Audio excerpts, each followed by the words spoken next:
अनेक वर्षानंतर ह्या खरीप हंगामाची आणि पाणंद रस्त्या ह्या नवीन योजनेची आज मीटिंग संपन्न झाली. खरीप हंगामाची मीटिंग ही खरी तर ह्या अगोदर कधी जनतेसमोर होत नव्हती. पहिल्यांदा आम्ही हा प्रयोग सुरू केला की जे होईल ते जनतेसमोर होऊ द्या, कारण का कृषी हा एक महत्वाचा घटक आहे विकासाचा.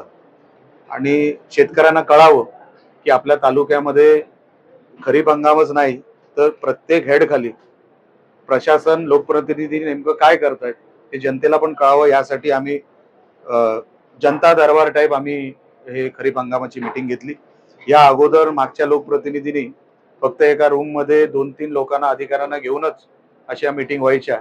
ते बाहेर जनतेलाही कळायचं नाही, किती निधी आला तोही कळायचं नाही, आणि नेमका आपण कुठे आहोत कृषी क्षेत्रामध्ये, आपला मतदारसंघ कुठे आहे, अधिकारी पण मजेत होते.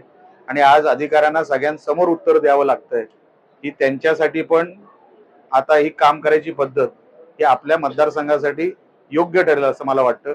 म्हणून एक नवीन प्रयोग सुरू केलेला आहे. पाणंद रस्त्याचा पण विषय कोकण आपल्या ह्या निकषामध्ये बसतोय का, किंवा सिंधुदुर्गामध्ये शेतजमीन आणि शेतजमीनला लागून जे रस्त्याची रुंदी आहे तो क्रायटेरिया कोकणाला किंवा सिंधुदुर्ग जिल्ह्याला सगळीकडे ते फिट होत नाही. विदर्भात होऊ शकेल, मराठवाड्यात होऊ शकेल, पण कोकणात होऊ शकणार नाही. तर काही निकष बदलासाठी पण आम्ही प्रस्ताव सन्मान्य महसूल मंत्र्यांना देणार आहोत. तर त्या सगळ्या गोष्टींसाठी आज ती मीटिंग होती. साहेब, राजकीय प्रश्न आहे. वारिस पठाण जे एमआयएमचे नेते आहेत ते म्हणतात की आम्ही वंदे मातरमचा आदर करतो, पण त्यातील काही ओळी इस्लाममध्ये निषिद्ध आहेत, त्यामुळे मी वंदे मातरम म्हणणार नाही. सरकार त्याला फाशी देते की आशा आहे ते पाहूया म्हणून.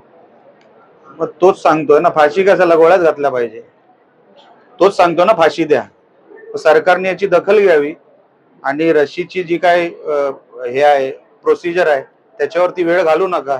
एक गोळी कधी घालू शकता अशा लोकांना, ती लवकर घाला, म्हणजे सगळेच वंदे मातरम म्हणतील. साहेब, शिवसेनेसोबत आमची वैयक्तिक युती, शरद पवारांच्या राष्ट्रवादीचे खासदार धैर्यशील मोहिते पाटील यांचं मोठं वक्तव्य आहे. धैर्यशील मोहिते पाटील शिंदे गटात प्रवेश करणार असं. आमच्याकडे इनकमिंग हे सातत्याने सुरू आहे. जिथे नजर जाईल तिकडे आमच्याकडे लोक यायला तयार आहेत. ज्यांना यायचं असेल त्यांना स्वागत आहे.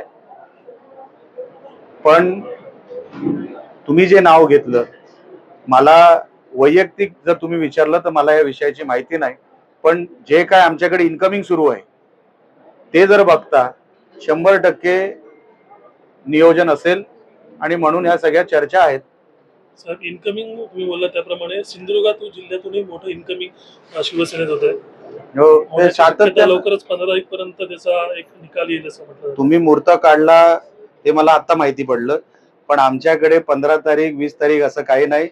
रोज प्रत्येक दिवशी आमच्याकडे इनकमिंग सुरू आहे. ते आपल्याला सोशल मीडियाच्या माध्यमातून दिसतंय आणि आम्ही तुम्हाला त्या सगळ्या माहित्या पाठवते. बघा, मुळात कामं जिथे लोकांची होतात, जसं आता मी तुम्हाला शेती हा विषय म्हटलं की अनेक वर्षानुवर्ष कामच झालेली नाही लोकांची. लोकांच्या अपेक्षा आहेत त्या पूर्ण होत नाही, म्हणून लोक जिथे कामं होतील अशा पक्षाकडे वळतात. आणि तेच रूपांतर तुम्हाला आज दिसतंय. उबाटामधून कामं होणार नाही राहिलो तर, भविष्य काही नाही. सगळं उबाटा हा पक्ष स्वतः शून्यावर गेलाय. म्हणून आता कुठे भविष्य आहे, कामं कुठे होतील, तर लोक शिंदे सेनेकडे पर्याय बघतायत. आता धनुष्यबाण हे कोकणाच्या मनामधामध्ये रुजलेलं एक चिन्ह आहे. आतापासून नाही, स्वर्गीय बाळासाहेबांनी ते बिंबवलेलं आहे. त्यांना हा पक्ष आपलासा वाटतो आणि म्हणून ते आमच्या पक्षामध्ये त्यांची ओढ जास्त आहे. कणकवलीचे नगराध्यक्ष संदेश पारकर शिंदे सेनेत प्रवेश करण्याची चर्चा आहे, तर तुमच्या संपर्कात आहेत का? मी अजिबात संपर्कात नाही, पण जे नेते संपर्कात आहेत, जसं मी तुम्हाला धैर्यशीलचा पण विषय सांगितला, जर धैर्यशील माने पाटील ज्यांच्या संपर्कात असतील त्यांच्या माध्यमातून जे प्रवेश होतात ते त्यांना माहिती आहे. मला हा विषय माहित नाही. 15 तारीखला राजू शेट्टी यांचं मुंबईच्या मंत्रालयावर ते धडकणार आहे, मुख्यमंत्र्यांच्या बंगल्यावर. त्या संदर्भात काय?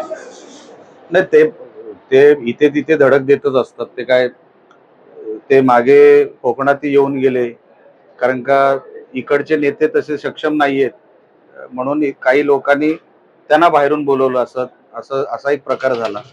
पण राजू शेट्टींना आता कोण गांभीर्याने घेतं? आम्ही हल्लीच्या हल्लीमध्ये जे काय बघितलं ते निवडणूक सुद्धा हरले. त्यांना तसं काही जनाधार कुठे राहिलेला नाही. शेतकरी वर्गाचं त्यांनी नेहमी दिशाभूलच केलेली आहे. शेतकऱ्यांचा फायदा झाला राजू शेट्टींमुळे असं मला एक आंदोलन तुम्ही दाखवा. असं होत नाहीये, म्हणून त्यांचा जनाधार गेला. त्यांच्या मागे जी एक फौज उभी होती ती फौज गायब झाली. आता तसं गांभीर्य राजू शेट्टींना घेण्यासारखं नाहीये. आंबा काजू बागायतदारांना नुकसान भरपाई चांगल्या पद्धतीने मिळावी अशी ती मागणी घेऊन याच्यावर नाही, नुसता तो विषय आहे असं मला वाटत नाही. सार्वजनिक मला वाटतं सगळाच महाराष्ट्राचा विषय आहे. तो आता काय नेमका आहे ते कशावर करतायत मला तुमच्या प्रश्नावरून लक्षात आलेलं नाही.